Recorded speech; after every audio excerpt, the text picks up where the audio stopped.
Up ahead, behind the defense, it's James! Throw it down, LeBron! Throw it down! LeBron added another poster to his all-time collection. The ageless wonder, LeBron James, adding to his highlight reel. So did Luka, who dropped 36 points to lead the Lakers to a 192 win over the Rockets last night, while LeBron James added 18. Victory extended LA's winning streak to 6 games and moved them 1.5 games ahead of Houston for third place in the West. LA held the Rockets to 35 second-half points and forced 15 turnovers. Kevin Durant finished with 18 points, scoring only 2 points in the second half. And Doncic has been on fire during the month of March. In 9 games, Luka has averaged 34.7 points per game. In his last 6, Doncic has averaged 37.8 points per game, the most by a Lakers player in a 6-game span within a season since Kobe did it 2011-2012. Shams Durrani, our ESPN NBA insider, kind enough to join us now for a conversation on Luka Doncic, Stephen A., because I want to know what we've seen. You saw the stats there from Luka in the month of March, what he's been doing lately. Does this make him a lock for the All-NBA first team? Perk? Okay, wait, I'm gonna call an audible here, Perk. You threw your hands up. Well, because I haven't seen Shams since the All-Star break. You know what I mean? I just, he's been hiding from me because he's been hiding from me. And I heard he threw me under the bus because I was his personal trainer, you know what I'm saying, training him before he went and played in the Celebrity All-Star game. I can't blame so I've been for waiting to see him. I haven't gotten a call from him or nothing, a text or nothing, you know what I mean? And I told him what the standard was before he left to go play in that game. You know what I'm saying? Had me wasting my time putting them through my workouts. But good to see you, Sean. It's good to see you, brother. Great seeing you. I apologize for letting you down, Perk. I promise you. No one felt it more than I did. I felt horrible. Well, I mean, you know, no disrespect, but you ain't getting off that damn easy. You ain't getting off that damn easy. I mean, zeros across the board, Shams? What the hell was that? What the hell was that about? What happened? 4-point line. I was training. My middies were right. My handles looked good. I went out there and I saw the 4-point line. It's this blue. I was like, I'm just gonna take 4-pointers. That was not my. I saw the highlights. Bad strategy. I saw the highlights in practice, right? And I was like, okay, Shams got a chance. And then I see Giannis getting interviewed before the games, and he's like, Shams cannot hoop. I was like, damn. It didn't give you no hope. Coach, that's called getting confidence from your coach. That's what we had. All right. We love you though, bro. We love you. Hey, listen. Pretty All-Star game is a pretty badass thing to begin with. But let's get into Luka Doncic here, Stephen A. What we've seen from him in the month of March, the tear that he's on, is he a lock right now in your mind for the All-NBA first team? I do believe that. I mean, when you're averaging 37.5, when you lead the league in scoring, when you got 9 rebounds and 7 assists to go with that, and your team is winning basketball games, the combination of all of those things definitely tipped the scales. But when you take into account the fact that LeBron has taken a back seat to the greatness of a Luka Doncic, when you look at the Lakers' deficiency defensively and you're still winning games, when you look at the Lakers' lack of contribution from their bench, because from a scoring standpoint, they like 29th in the league in bench production. To know all of that is going on around you, but you're still vying for a top 3 seed in the Western Conference because you have a superstar that's playing like a superstar in Luka Doncic. I don't think you get around that. I think you have to look at that and see that for what it is and say to yourself, that's what a first team all NBA player is made of.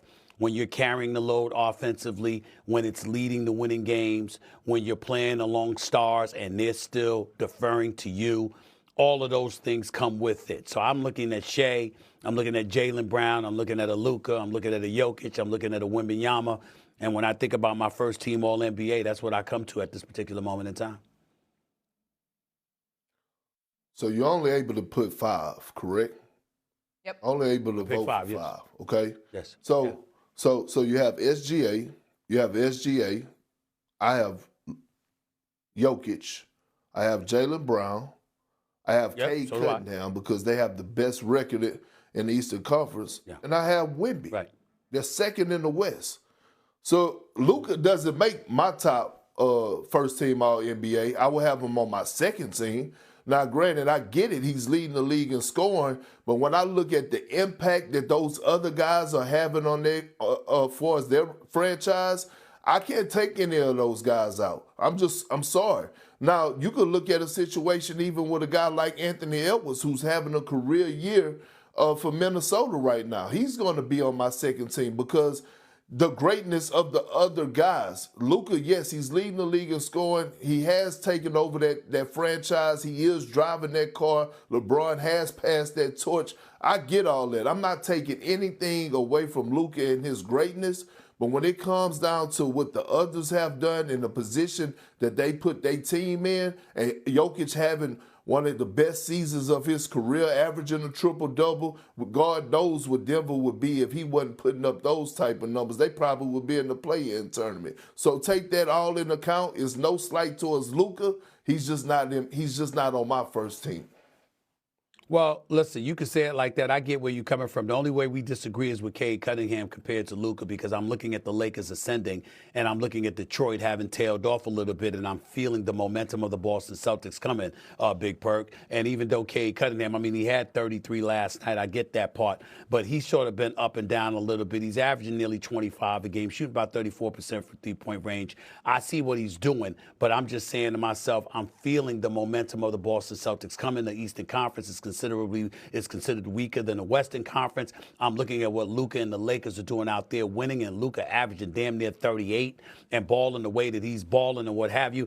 I'd have to give him the edge over Cade Cunningham right now. That's where I'm at with it. All right, Lakers on a 6-game winning streak, Shams, second longest this season. What do you make of their recent success? I mean, the recipe for success is there, right? We've seen Luka Doncic have this type of run when it was him and Kyrie Irving in Dallas, and then you have a team full of role players, and you're starting to see the Lakers find that, right? And yesterday, what I found interesting is J.J. Redick said before the game, LeBron James, our team is best when he is the third highest rated usage player on this team. And to me, that's finally Luka Doncic, Austin Reeves, we know are going to get the brunt of the responsibility, the usage rate, and LeBron James fitting in, whether he's a cutter, whether he's a rim protector, whether he's playing 5 down the stretch in the fourth quarter yesterday, running in transition. And so for me, LeBron James playing whatever role is necessary for him, for them to win, those three guys getting the chemistry in the second half of the season, the recipe is there. Then it's on guys like Marcus Smart, DeAndre Ayton. There's been ups and downs at different points, but both of those guys seem to be surging at the right time. So when I think about championship and contending chemistry and does this team have a shot, I think the role players, if they step up, I think this team has it because of Luka. 15 turnovers that they forced last night. Within the last month or so, it feels like they've rediscovered, or maybe just discovered flat out, a defensive identity that wasn't there earlier in the year. What has been the key to that? I think buy-in. I mean, J.J. Redick, you can say whatever you want about him as a coach. He's as well prepared, well scripted as a coach as you can possibly get. He makes sure his guys are in position, and then from there, it's about execution. And there's been different lapses at various points. But you have to give Marcus Smart a lot of credit. And Luka Doncic recruited him. He was on a boat. Marcus Smart was deciding between the Lakers and the Suns. He was really going back and forth. He could have gotten potentially a better role in Phoenix on paper. And Luka Doncic was on a boat somewhere abroad, barely had any signal and was trying to recruit Marcus Smart. So he had his fingerprints all over this roster. Okay. I will say this, too. Hold on, Courtney. I will say this, too. First of all, ain't nobody doubting J.J. Redick as a coach. Big Perk can be critical at it from time to time when he don't like something that he's seeing, and that's fine. But we all know that J.J. Redick has proven to be a hell of a coach. He knows what the hell he's doing, and he pays attention to detail, and he and his coaching staff will have them prepared. The problem with the Lakers is that, like last night, I mean, they were awful shooting the basketball. It's just that Houston was worse. But I want to say this. Since the trading deadline, the Lakers rank 4th in the NBA in shooting threes. They're at 38% a clip. 4th in the NBA. We didn't expect that to happen. We know they lead the league in field goal percentage shooting at 50%, but they shoot 38% from three-point range. We got to give credit where credit is due in that regard. If the Lakers are making shots and their offense is that prolific, they are a problem. We cannot ignore that.